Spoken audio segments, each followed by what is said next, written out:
वेङ्कटाद्रिसमं स्थानं ब्रह्माण्डे नास्ति किञ्चन वेङ्कटेशसमो देवो न भूतो न भविष्यति. ओं नमो वेङ्कटेशाय.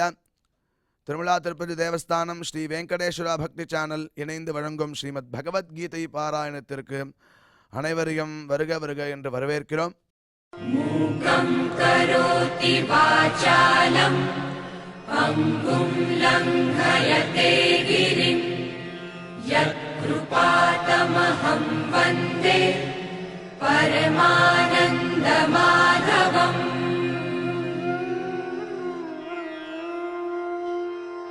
करारविन्देन पदारविन्दम् मुखारविन्दे विनिवेशयन्तम् वटस्य पत्रस्य पुटे शयानम् बालं मुकुन्दम् मनसा स्मरामि.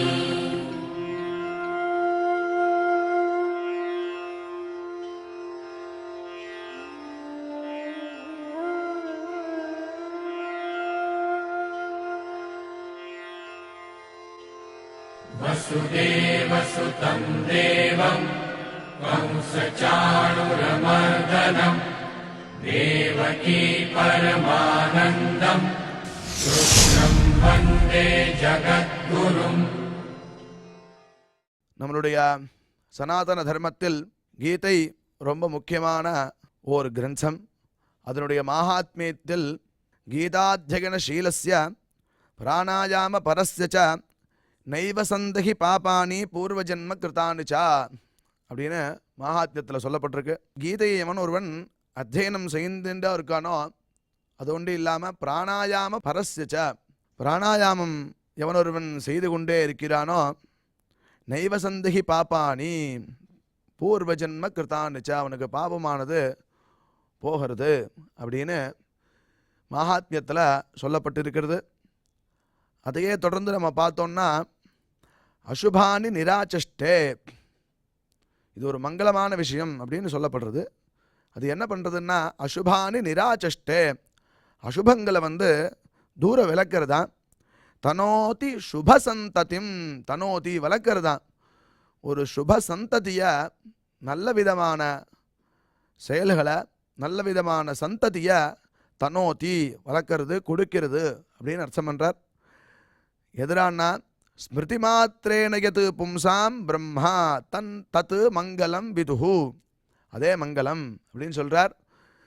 ஸ்மிருதி மாத்திரேன யத் பும்சாம் அதை ஸ்மரிச்சாலே போதுமா முன்னாடி சொன்ன சுபசந்ததியை தரும். அசுபானி நிராச்சஷ்டே அசுபங்களை விளக்கக்கூடியதாக இருக்குது. அதுதான் பிரம்மா தத் மங்களம் விதுஹு அதுவே மங்களம்னு தெரிஞ்சுக்கோ அப்படின்னு இந்த பகவத்கீதையை மங்களமாகவும் எல்லாத்தையும் கொடுக்கக்கூடியதாகவும் வர்ணிச்சிருக்கா. அப்பேற்பட்ட இந்த பகவத்கீதைக்கு ஆரம்பிக்கிறதுக்கு முன்னாடி நாம் அனைவரும் குரு பிரார்த்தனை மற்றும் சங்கல்பத்தோட இந்த நிகழ்ச்சியை துவங்கலாம்.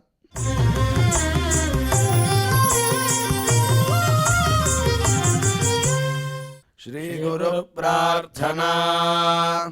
गुरुर्ब्रह्मा गुरुर्विष्णुर्गुरुर्देवो महेश्वरः गुरुः साक्षात् परं ब्रह्म तस्मै श्री गुरवे नमः.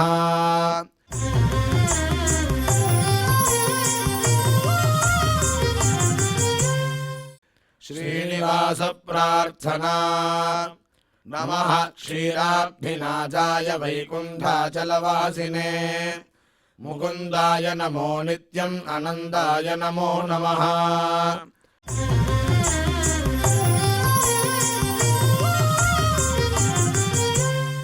अथ श्रीमद्भगवद्गीता पारायण संकल्पः.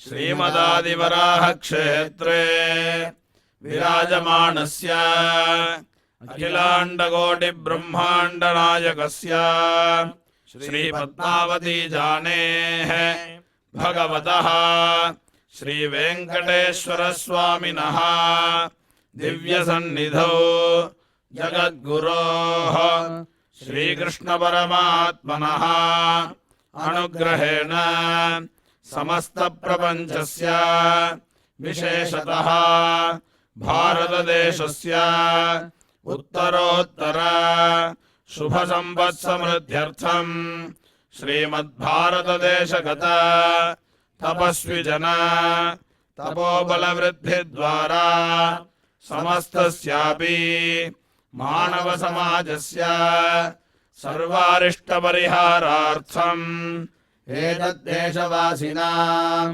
सर्वेषां सज्जनानां योगक्षेमार्थं राष्ट्रविरोधिनां निबर्हणद्वारा जनानां चित्तशान्ति चित्तस्थैर्य सन्तोषादि अभिवृद्ध्यर्थम् एतद्देशवासिनां परस्परविद्वेष परस्परनिन्दा परस्परहिंसादीनां निवृत्त्यर्थं परस्परसौमनस्य सिद्ध्यर्थं समस्तपापक्षयार्थं श्रीमन्नारायणप्रीत्यर्थं श्रीपरमेश्वरप्रीत्यर्थं श्रीमद्भगवद्गीतायाः अखण्डपारायणं करिष्यामहे।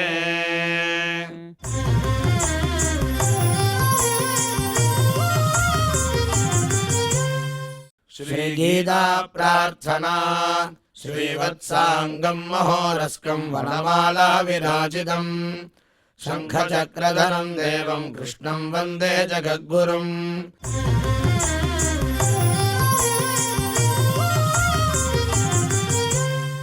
पार्थाय प्रतिबोधितां भगवता नारायणेन स्वयं व्यासेन ग्रथितां पुराणमुनिना मध्ये महाभारतम् अद्वैतामृतवर्षिणीं भगवतीम् अष्टादशाध्यायिनीम् अम्ब त्वामनुसन्ददामि भगवद्गीते भवद्वेषिणीम्।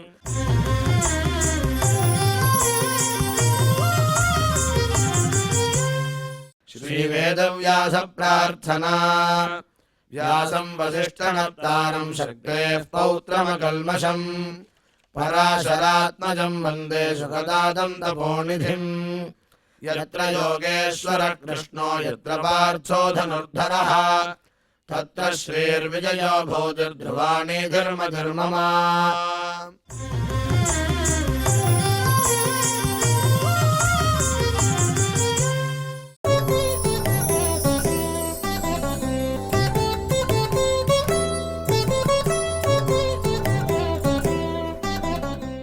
सत्त्वात् संजायते ज्ञानं रजसो लोभ एव च प्रमादमोहौ तमसो भवतो ज्ञानमेव च ऊर्ध्वं गच्छन्ति सत्त्वस्था मध्ये तिष्ठन्ति राजसाः जघन्यगुणवृत्तिस्था अधो गच्छन्ति तामसाः। இப்பொழுது பிரம்மஸ்ரீ டாக்டர் ஊவே அனந்த பத்மநாபாச்சாரியார் அவர்கள் பகவத்கீதை ஸ்லோகங்களுக்கு அர்த்தத்தை விவரிப்பார். அதை கேட்டு மனதில் வாங்கிக் கொள்வோம்.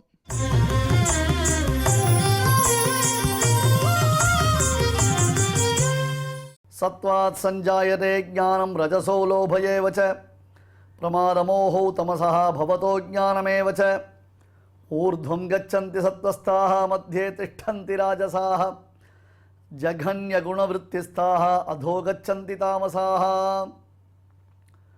ஓம் நமோ பகவதே வெங்கடேஷாய.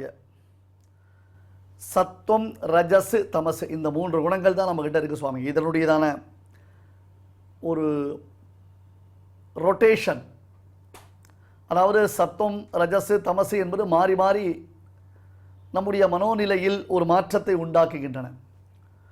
உண்மையில் இவையெல்லாம் ஆத்ம குணங்கள் இல்லை, இவையெல்லாம் தேக பிரயுக்தமான குணங்கள். தேகத்தினுடைய சம்பந்தத்தினாலே ஆத்மாவிற்கு இவைகள் ஏற்படுகின்றன. சத்துவம் வந்தால் நம்முடைய நிலை எப்படி இருக்கும், நம்ம எதை யோசிப்போம், எப்படி யோசிப்போம், அதனுடைய கிளாரிட்டி எப்படி இருக்கும், ரஜஸ் எப்படி இருக்கும், தமஸ் எப்படி இருக்கும் என்பதாக இதெல்லாம் ரொம்ப கிளியராக நமக்கு சொல்லப்படுகிறது. இந்த 14வது அத்தியாயத்தினுடைய சாரமே என்ன அப்படி கேட்டால், இந்த முக்குணங்களுடைய சேர்க்கை, முக்குணங்களுடைய காரியம். முக்கியமாக நாம் புரிந்து கொள்ள வேண்டியது முக்குணங்களுடைய காரியம். அது மாறிக்கொண்டே இருக்கிறது அப்படின்றத நாம் புரிந்து கொள்ள வேண்டும். சத்வாத் சஞ்சாயத்தே ஞானம், முதல்ல பேசிக் தெரிந்து கொள்ளுங்கள். சத்வாத்து சஞ்சாயத்தே ஞானம். சத்வம் சாத்வீக குணம். அந்த சாத்வீக குணத்தினால என்ன வளர்கிறதுனா ஞானம் வளர்கிறது. ஞானம் தான் முக்கியம். ஞானேனஹீன பசுபிஸ் சமானஹா. ஞானம் இல்லாதவனுக்கு அவன் ஆனிமல்ஸ் அப்படி சொல்லுவான். இப்போலாம் விலங்குகள் கூட நல்லா ஷார்ப்பாக இருக்குது. இந்த பெட் அனிமல்ஸ்லாம் காமிக்கிறாலும் இல்லையோ, அதெல்லாம் பண்ணுற காரியங்கள்லாம் சேட்டைகள்லாம் பார்த்தீங்கன்னா ரொம்ப மனுஷனுக்கு கூட அந்த மாதிரி தோணுமான்ற அளவுக்கு இருக்குது. சத்வாது சஞ்சாயத்தே ஞானம்.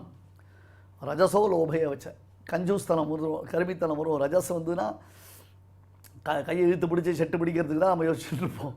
ரஜசோ லோபயே வச்ச பிரமாத மோகோச்ச தமசா. பிரமாதம், பிரமாதம்னா கீழே சொன்ன பிரமாதம்னா அனவதானதா, கேர்லெஸ்னஸ், கான்சன்ட்ரேஷன் லேக்கிங் அப்படின்னு அர்த்தம் பிரமாதம். பவதா அஜானமே வச்ச. இதுக்கு மேலே இது அப்படியே மேலே விவரணம் பண்ணுறார். அதாவது அஜானமே வச்ச கவனக்குறைவு, விபரீத ஞானம், அஜானம் இதெல்லாம் உண்டாரு. ஒவ்வொரு குணத்தினுடையதான பெருமை என்னன்றதை தான் நாம் புரிந்து கொள்ள வேண்டும். நாம் நம்முடைய ஆட்டிடியூட், திருப்பி திருப்பி இந்த ஆட்டிடியூட் பிஹேவியர் அப்படின்னு நாம் சொல்லிகிட்டே இருக்கோம். நம்முடைய நடத்தைன்னு அர்த்தம் அதுக்கு.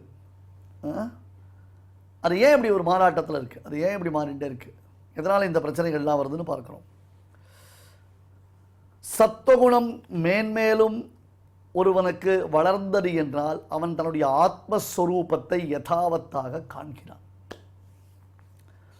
இருக்கிறதுலேயே ரொம்ப ரொம்ப ரொம்ப ரொம்ப அனுபாவியமானது ஒரு விஷயம் என்ன, உடனே டக்குன்னு சொல்லலாம் பகவத் அனுபவம்னு சொல்லிடலாம். அந்த பகவத் அனுபவத்தை நாம் பெறுவதற்கு கூட அந்த பகவத் அனுபவத்தை நாம் பெறவொட்டாமல் தடுக்கிறது. அதை வச்சுக்கோ, அப்படி சொல்லுவோம். அந்த பகவத் அனுபவத்தை நாம் பெறவொட்டாமல் தடுக்கிறது என்னது அப்படின்னு கேட்டால் ஆத்மானுபவம். அது எப்படி இருக்கும்னு என்னை கேட்டால் நான் என்ன சொல்ல முடியும்? கிருஷ்ணன் சொல்லியிருக்கான், அதை வச்சு வேணா நம்ம சொல்லலாம். நமக்கு கிருஷ்ணன் தான் பிரமாணம், நமக்கு கிருஷ்ணன் தான் சர்வ பிரமாணம். பகவத் அனுபவம் எப்படி இருக்கும் அதுவும் நமக்கு தெரியாது. சாஸ்திரம் தான் பிரமாணம். தஸ்மாத் சாஸ்திரம் பிரமாணந்தே காரியாகாரிய வியவஸ்திதம். சாஸ்திரத்தை கொண்டு தான் நம்ம எல்லாத்தையும் நிர்ணயம் பண்ணணுமே தவிர்த்து நம்ம தாந்தோடித்தனமாக நிர்ணயம் பண்ணிடக்கூடாது. நம்ம இஷ்டத்துக்கு நாம் நிர்ணயம் பண்ணக்கூடாது. ஆகையால் இப்போ இங்கே சொல்லக்கூடிய விஷயம் என்ன அப்படின்னு பார்த்தோம்னா, சத்வகுணம் ஒருவனுக்கு வளர்றது, அவன் ஆத்மாவை பார்க்கிறான். அந்த ஆத்ம சாட்சா்காரம்ன்றது பகவத்கீதையிலையும் பிரம்மசூத்திரங்களிலும், அந்த பிரம்மசூத்திரம் எந்த உபனிஷத் வாக்கியத்தை கொண்டு இது விவரணம் பண்ணுகிறதோ அந்த உபனிஷத் வாக்கியங்களிலும் ஆத்மானுபவம்ன்றது அவ்வளோ மேன்மையாக சொல்லப்பட்டிருக்கு. உண்மையிலேயே எல்லாவற்றையும் மறக்கக்கூடிய ஒரு அனுபவமாகத்தான் அந்த ஆத்மானுபவம் திகழ்கிறது. எல்லாவற்றையும் மறக்கடிக்கக்கூடிய ஒரு ஆத்மானுபவம், அது சந்தேகமே வேண்டாம். எப்படி பிரகிருதியானது, இப்போ நம்ம லோகத்தில் இருக்கோம், இந்த சுகதுக்காதிகள் அனுபவிச்சுட்டு இருக்கோம், புத்திர தார கிரகாதிகளில் நமக்கு ஒரு ஆசை வந்திருக்கு, அதையே நாம் புருஷார்த்தமாக நினச்சிட்டு இருந்துகிட்ருக்கோம். இதை எப்படி பெருசாக கொண்டாடிட்டு இருக்கோமோ, இதில் அனுபவமே இல்லை, துக்கம் கலந்திருந்தாலும் இது நமக்கு அனுபவமாக தோன்றுகிறது. இதை விட்டு போக முடியல நம்மளால், இதில் இருக்கக்கூடிய இன்ட்ரெஸ்ட் மாற மாட்டேன்றதுன்னு நினச்சே உண்மையிலேயே ஆத்மா கேவல ஆத்மானுபவம், அது கைவல்ய அனுபவம்னு பேர். அங்கே யோகினாம் அமிர்தம் ஸ்தானம் சுவாத்ம சந்தோஷ காரணம் எப்படியெல்லாம் பலபடியாக அதை மகான்கள் விவரணம் பண்ணுறா தெரியுமா? அது சுவாத்ம சந்தோஷம், சுவாத்ம சந்தோஷம் தங்களுக்குள்ள அது ஒரு ஆனந்தத்தை கொடுக்கும். அகம் அகம் அகம் அகம் அகம் அகம் அகம் அகம் அகம் அகம் அகம் அகம் அகம் அகம் அகம் அகம் அப்படியே தன்னை தானே அனுபவிச்சுட்டு இருப்போம். அதை என்ஜாய் பண்ணுவோம். அப்போ சத்வகுணம் மேன்மேலே யாரு வளருதோ அவனுக்கு தன்னுடைய ஆத்மாவை யதாவத்தாக பார்க்கக்கூடியதான ஒரு நிலைப்பாடு உண்டாகிறது. ரஜோகுணம் யாருக்கு வளர்கிறதோ அவனுக்கு ஸ்வர்காதி பலன்களில் ஆசை வந்துடும். இந்த சொர்க்காதி பலன்கள் எல்லாம் காட்டில் அல்டிமேட் தான் ஆத்மானுபவம். சொர்க்கம்லாம் ஓகே, க்ஷணே புண்ணிய மர்த்தியலோகம் விஷந்தின்ற மாதிரி ஒரு லெவலில் ஆகிடுத்துனா வந்துடும். திரும்பி ஒரு நல்ல யாகம் பண்ணுறோம், அந்த யாகத்தினுடைய பலன். இப்போ இங்கேயே ஒரு எக்ஸாம்பிள் பார்ப்போம். நம்ம ஊர் ரூபா நோடு இங்கே 100 ரூபா அல்லது 500 ரூபா வச்சுக்கோங்க. இதே நீங்கள் அமெரிக்கா போனீங்கன்னா அங்கே என்ன சொல்கிறோம், நம்ம டாலரின் மதிப்பில் அப்படின்னு தான் அதை விவகாரம் பண்ணுறோம். உண்டா? இந்த ஊர் ரூபா நோட்டை நாம் அமெரிக்காவுக்கு எடுத்து போனோம்னா டாலரின் மதிப்பில்னு சொல்கிறான். அப்போ அந்த டாலரின் மதிப்பு பிரகாரம் தான் இந்த ரூபா வேல்யூ பண்ணப்படும். அதுபோல் நீ இங்கே 100 யாகம் பண்ணுற, 100 ஆண்டுகள் யாகம் பண்ணுற, 100 ஆண்டுகள் நீ யாகம் செய்தாயேயானால் இந்த யாகத்திற்கு என்ன பலன் என்பது ஸ்வர்கலோகத்தின் கணக்கின்படியாகத்தான் வரும். இது இன்னொரு விதமாக பார்க்கலாம். நம்ம ஊரில் ஒரு மாதம் சம்பளம் ஒருத்தன் வாங்கினான்னா அந்த வேலைக்கு அவனுக்கு 30,000 ரூபா சம்பளம் கிடைக்கிறது.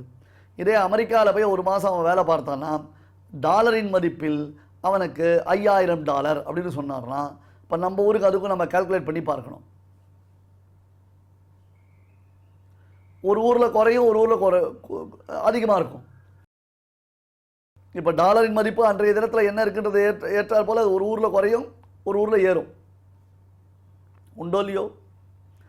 அந்த மாதிரி சொர்க்கத்திற்காக யாக யஜ்ஞாதிகள் செய்து சொர்க்கத்தை அனுபவிக்கலாம்னா நிரந்தரமான சொர்க்கானுபவம்ன்றது உனக்கு ஏற்படாது.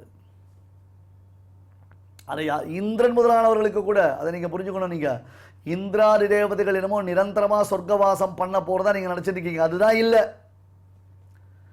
இந்திராதிகளுக்கும் சொர்க்கவாசம் என்பது நிரந்தரம்ன்றது கிடையவே கிடையாது. அப்போ சத்வகுணம் ஒருவனுக்கு வளர்ந்தது என்றால் அவன் ஆத்மானுபவத்தில் ஆசைப்படுறான். ரஜோகுணம் அதிகமாக வளர்ந்தவனுக்கு சொர்க்காதி போகங்கள் ஆசை வருது. பட் ஆனால் அந்த சொர்க்காதி போகம் நிரந்தரமானதில் போயிட்டு திரும்பி வருது, போயிட்டு திரும்பி வருது, போயிட்டு திரும்பி வருது அப்படின்றதாக சொல்லி சொல்கிறது. தமோகுணம் வந்துடுத்து அவனுக்கு என்ன ஆசை வரும்? அனவதானம், அதான் கேர்லெஸ்னஸ், கவனமின்மை, மோகம், அஜ்ஞானம், இதுதான் அவனுடைய ஸ்டேட்டஸ். பரமசாத்விகன் உயர்ந்த நிலையை பெறுகிறான். அவன் சம்சார பந்தத்திலிருந்து விடுபட்டு மோட்சத்தை அடைகிறான். பரமராஜசன் பலனை விரும்பி கர்மாக்களை செய்து சொர்க்காதி பலன்களை அடைகிறான். பிறகு மீண்டும் மீண்டும் பிறத்தல், மீண்டும் மீண்டும் சொர்க்காதிகள் அனுபவித்தல் முதலானவற்றை பெறுகிறான்.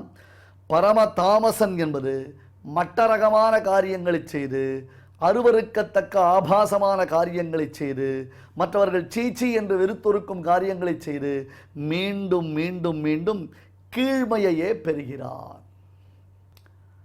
சத்வாத் சஞ்சாயதே ஞானம் ரஜசோ லோபயேவச பிரமாதமோஹௌ தமசோ பவதோ ஞானமேவச. இது அழகாக பிரிக்கணும். பிரமாதமோஹௌ தமசஹ பவதஹ அஜ்ஞானமேவச அப்படி பிரிக்கணும் ஸ்லோகத்தை.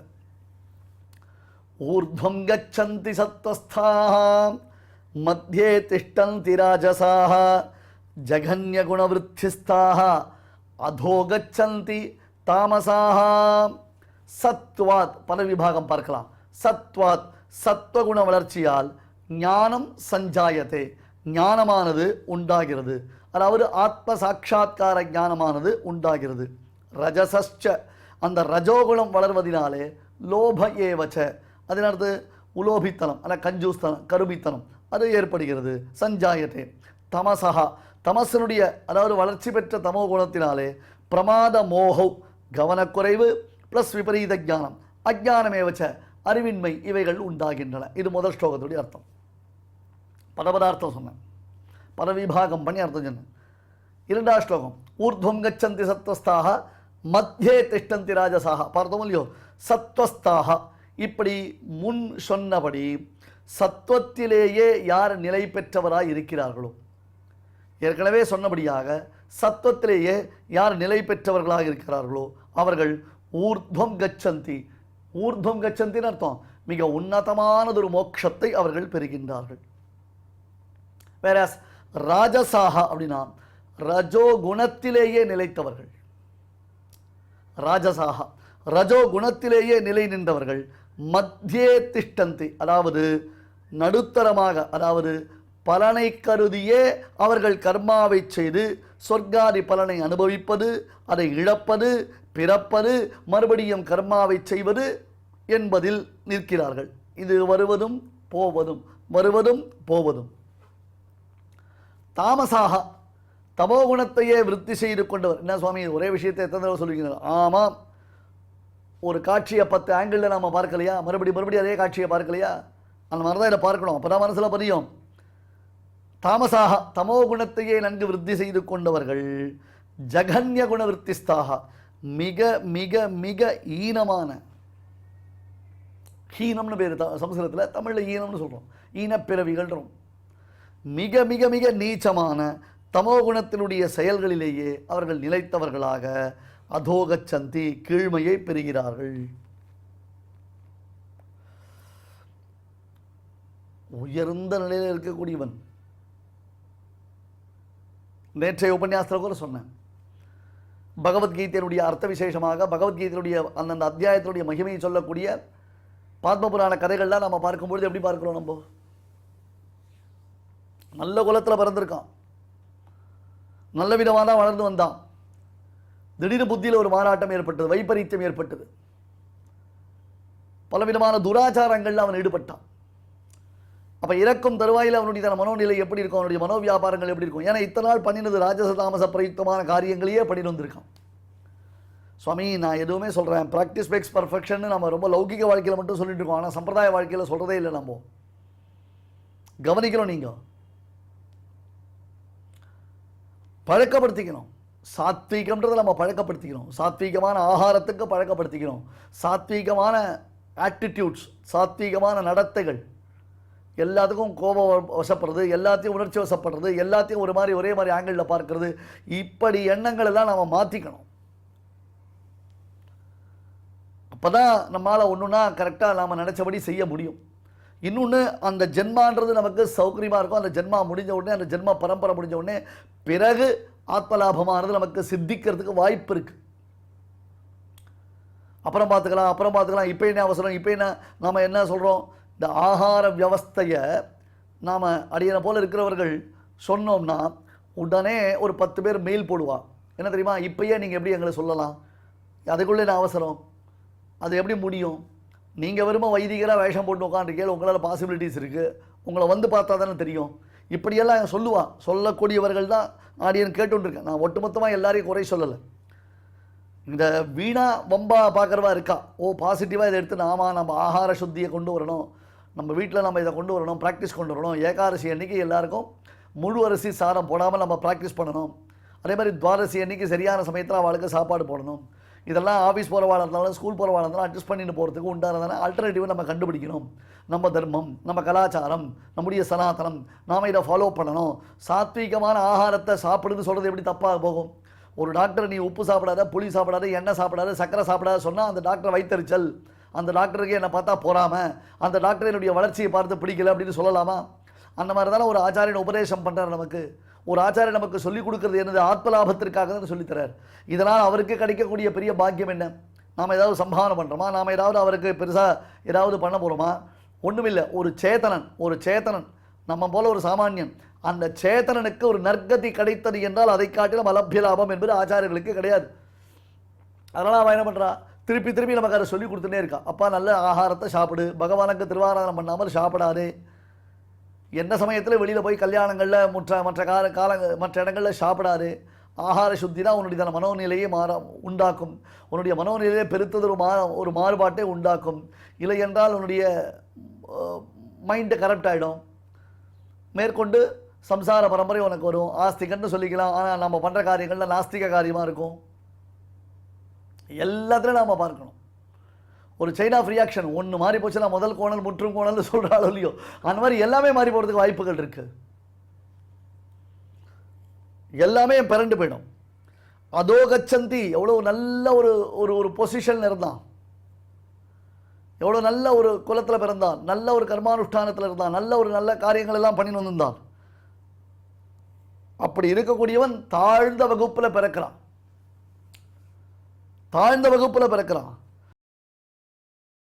அது நான் வகுப்பில் தாழ்ந்த வகுப்பு, நான் ஏதோ சட்டத்துக்கு புறம்பான விஷயங்களை பேசுகிறேன்னு நீங்கள் நினச்சிக்க வேண்டாம். சாத்வீகம் இருக்காது. இதான் அல்டிமேட். நம்ம புரிந்து கொள்ள வேண்டிய விஷயம் என்னென்னா, அவனுக்கு ராஜச தாமசத்தினுடைய டாமினேஷன் இருந்துருத்துனா, நல்ல குலத்தில் பிறந்திருந்தால் கூட அவன் தவறான பாதையில் போகிறான். நம்ம நிறைய பார்க்குறோம். நம்மளை சுற்றி எக்ஸாம்பிள்ஸ் இருக்குது, சந்தேகமே வேண்டாம். அப்புறம் சேர்க்க சகவாசம் இருக்குது, சம்சர்கஜா தோஷகுணா பவந்தின்ற மாதிரி சேர்க்க சகவாசம் இருக்குது. அடுத்து வரக்கூடிய ஸ்லோகங்களில் 2-3 கதைகள் வேறு பார்க்க போகிறோம். நம்ம நேற்று முந்தானத்தை கதை சொன்ன மாதிரி இன்றைக்கி அடுத்து வரக்கூடிய ஸ்லோகங்களில் கதையை பார்க்க போகிறோம். ஆனால் மிக மிக ஜகன்ய குணவருத்திஸ்தாக மிக மட்டமான இழி செயல்கள், அருவருத்து ஒதுக்கக்கூடிய செயல்கள், பெரியோர்கள் சீச்சி என்று சொல்லக்கூடிய செயல்கள். அர்ஜுனனுக்கு அதுதான் பயம். இப்போ தான் இந்த மாதிரி யுத்தம் பண்ணி ஆச்சாரியர்கள் முதலானவர்களை எதிர்த்து யுத்தம் செய்தேனே, ஆனால் சண்டை போட்டேனே, ஆனால் உலகம் பார்த்து ஏண்டா அர்ஜுனனை பற்றியாடா செய்நன்றி மறந்தவன்டா, என்னன்றி கொன்றார்க்கும் உய்வுண்டா உய்வில்லை செய்நன்றி கொன்ற மகருக்குன்னு தன் குருநாதர், தனக்கு வித்யை கற்றுக் கொடுத்த குருநாதர், தன் பிள்ளையான அஸ்வத்தாமாவிற்கு கூட உபதேசம் பண்ணார துரோணாச்சாரியர் இவனை உட்கார்த்தி வச்சு கஷ்டப்பட்டு எல்லாத்தையும் சொல்லிக் கொடுத்தார். சாஸ்திர வித்தியைகளை சொல்லிக் கொடுத்தார். கடைசியில் என்ன பண்ணிட்டான், கற்ற வித்தியை பெற்ற தாயாரிடம் காண்பிப்பது என்று சொல்வதைப் போல தன் குருநாதரை எதிர்த்து இவன் சண்டையிட்டு அவரை ஜெயித்திருக்கிறானே, எவ்வளவு அயோக்கியன் என்று ராஜசதாமச பிரயுக்தமான குணப்பண்புகள் உடையவனோ அர்ஜுனன் என்று சொல்லிவிடுவார்களோ என்று பயந்தான் அர்ஜுனன். கிருஷ்ணன் சொல்ற, ஆமாம்பா அதர்மம் தர்மம் விதியா மன்யதே தாமசாவிருத்தா அப்படின்னார். தர்மத்தை அதர்மமாக நினைக்கிறது, அதர்மத்தை தர்மம் நினைக்கிறது, இதான் ப்ராப்ளம் நம்ம கிட்ட எல்லாருக்கும். இன்னைக்கு ஸ்டில் அப்படி தான் உலகம் இருந்துட்டு இருக்கு. அதர்மத்தை தர்மம் நினைக்கிறது, தர்மத்தை அதர்மம் நினைக்கிறது. ஒரு எக்ஸாம்பிள் சொல்கிறேன். நமக்கு சனாதன தர்மம் ஜம்பூ தீபே பாரத வருஷே பரத கண்டேன்றதாக நாம் இந்த தேசத்தில் பிறந்திருக்கோம். இந்த தேசத்தில் நமக்கு வர்ணாசிரம தர்மங்கள் சொல்லப்பட்டிருக்கு. பிராமணனா எப்படி இருக்கணும், க்ஷத்ரியனா எப்படி இருக்கணும், பிரம்மச்சாரினா எப்படி இருக்கணும், கிரகஸ்தனா எப்படி இருக்கணும், கல்யாணம் ஆனவன் ஆகாதவன், கல்யாணத்தில் மனைவி இழந்தவன் மனைவியுடன் கூடியவன், கணவனை இழந்தவன் கணவனோடு கூடியவள், இப்படி இருக்கிறவர்களுக்கு சில தர்மங்கள் சொல்லப்பட்டிருக்கு. அந்த தர்மங்களில் எல்லாமே நமக்கு அனுஷ்டானத்தில் உண்டு. ஆனால் நாம் என்ன பண்ணுறோம், இன்றைக்கி மற்ற கண்ட்ரீஸ்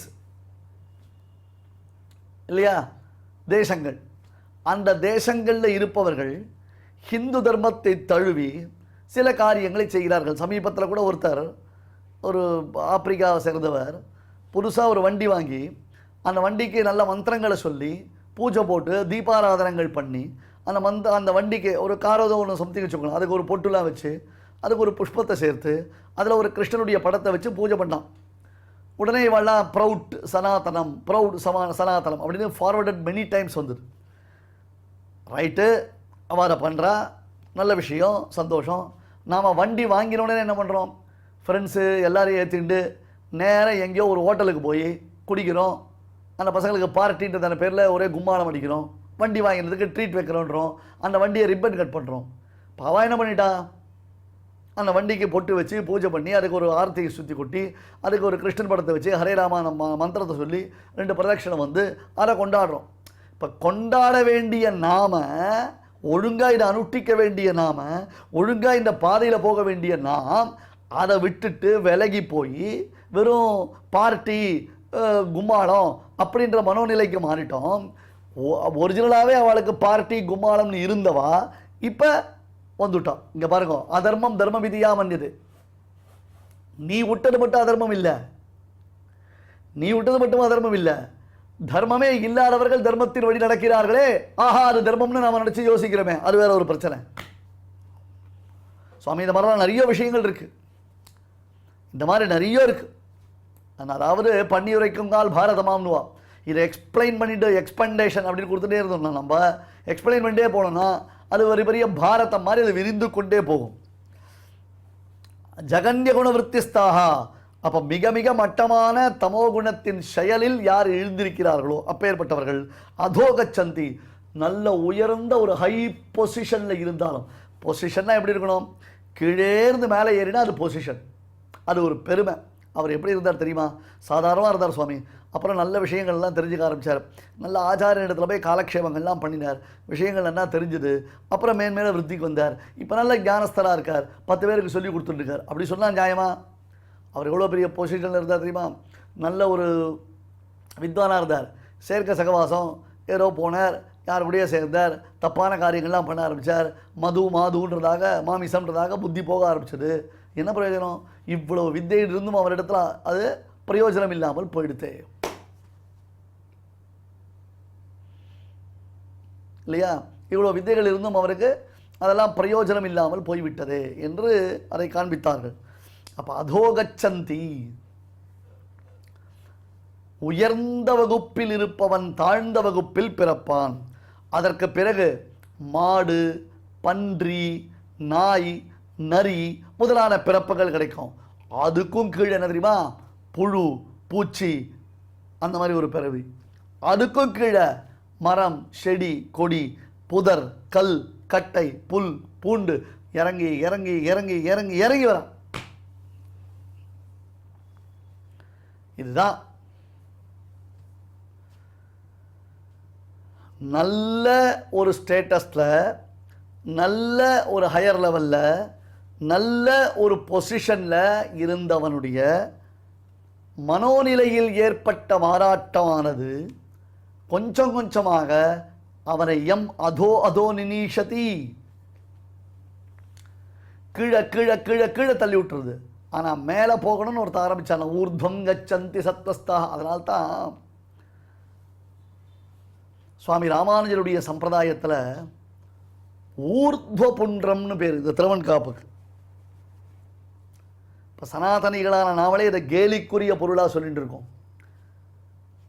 இது திருவேங்கடமுடியானுடைய கருணைக்கு அடையாளம்.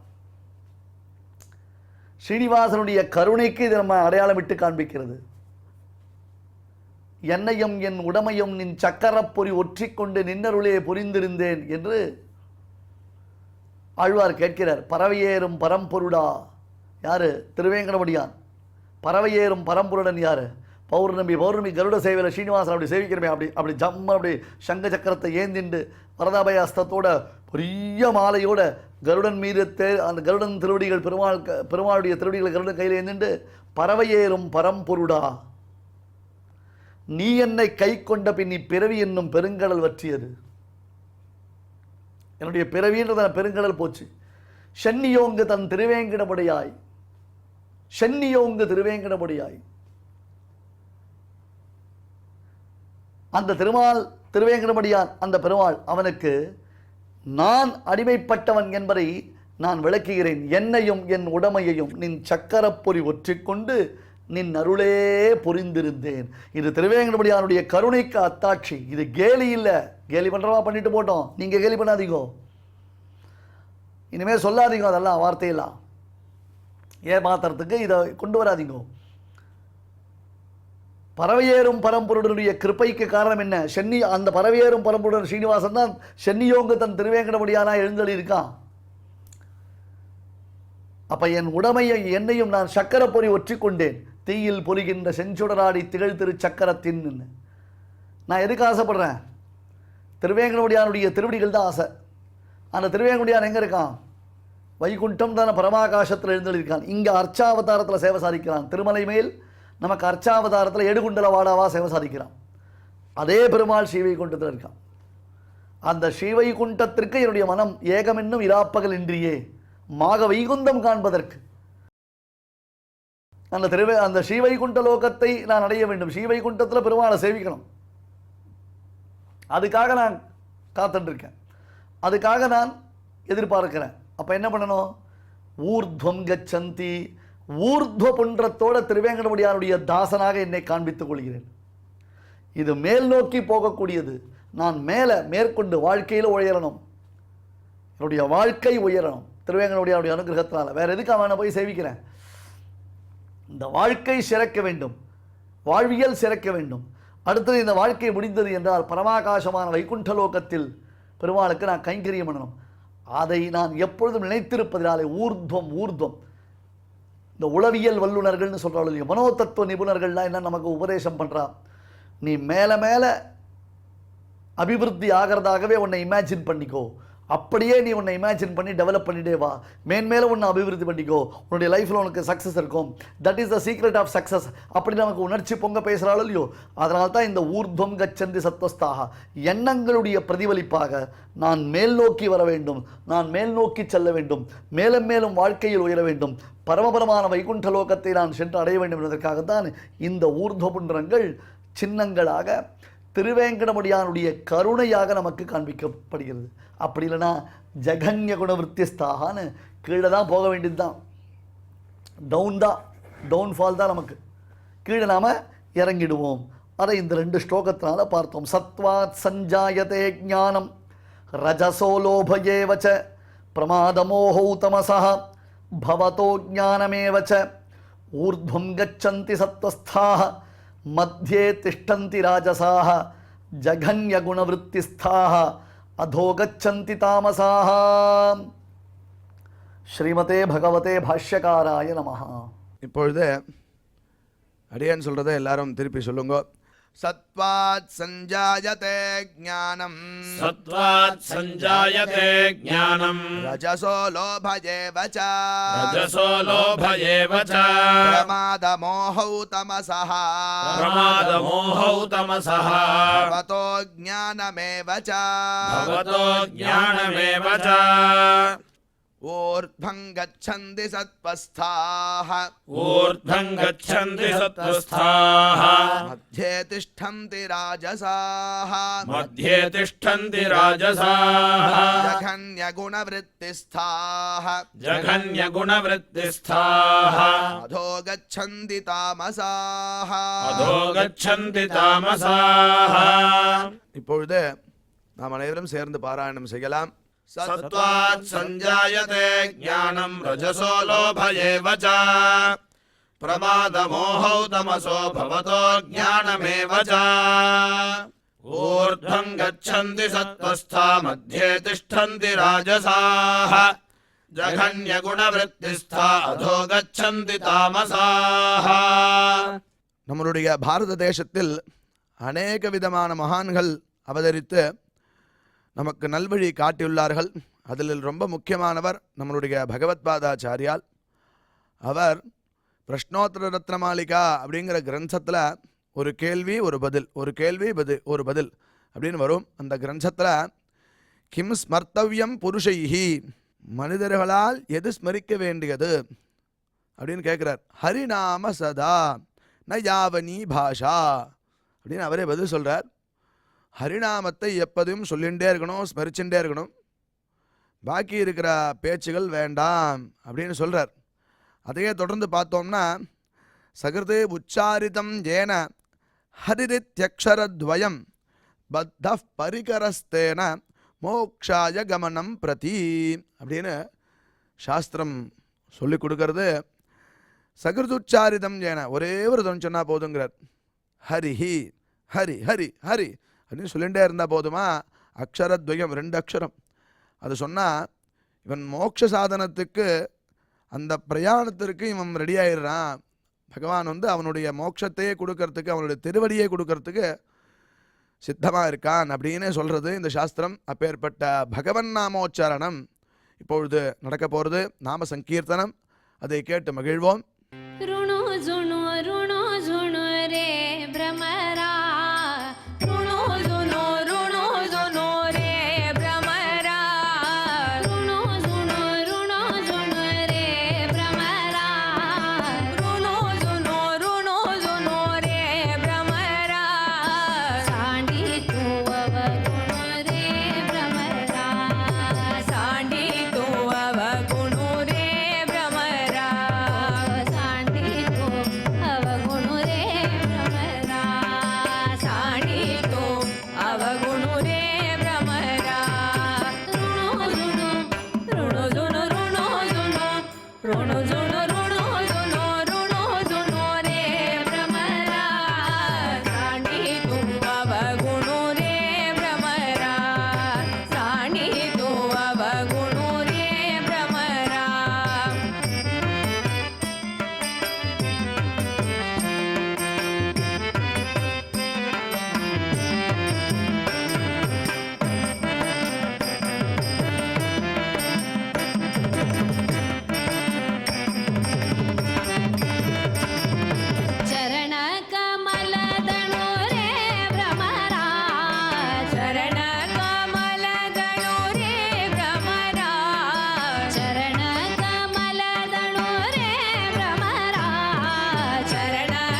ಸುಮನ ಸುಗಂಧೋರೆ ಭ್ರಮರ ಸುಮನ ಸುಗಂಧೋರೆ ಭ್ರಮರ ಸುಮನ ಸುಗಂಧೋರೆ ಭ್ರಮರ ಪರಿಮಾಣ ವಿಗಧೋರೆ ಭ್ರಮರ ಪರಿಮಾಣ ವಿಗಧೋರೆ ಭ್ರಮರ ಪರಿಮಾಣ ವಿಗಧೋರೆ ಭ್ರಮರ ಪರಿಮಾಣ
நிகழ்ச்சியில் இதுவரை நாம் செய்த பாராயணத்தில் ஏதேனும் அக்ஷர தோஷம் ஏற்படுத்தியிருந்தால் அதை நிவர்த்திக்கும் பொருட்டு பகவானிடம் க்ஷமா பிரார்த்தனை செய்வோம்.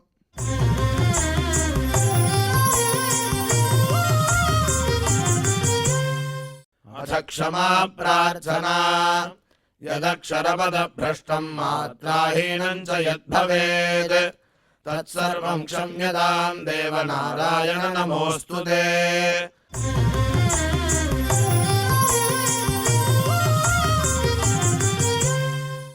अथ भगवत्समर्पणम् कायेन वाचा मनसेन्द्रियैर्वा बुद्ध्यात्मना वा प्रकृते स्वभावात् करोमि यद्यत् सकलम् परस्मै नारायणायेति समर्पयामि।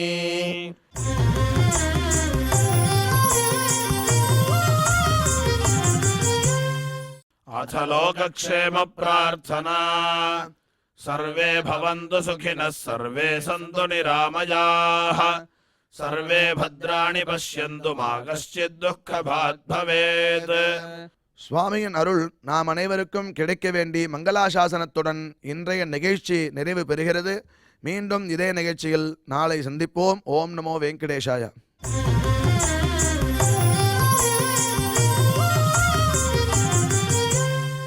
अथ मङ्गलम् श्रियः कान्ताय कल्याणनिधये निधयेऽर्थिनाम् श्रीवेङ्कटनिवासाय श्रीनिवासाय मङ्गलम्।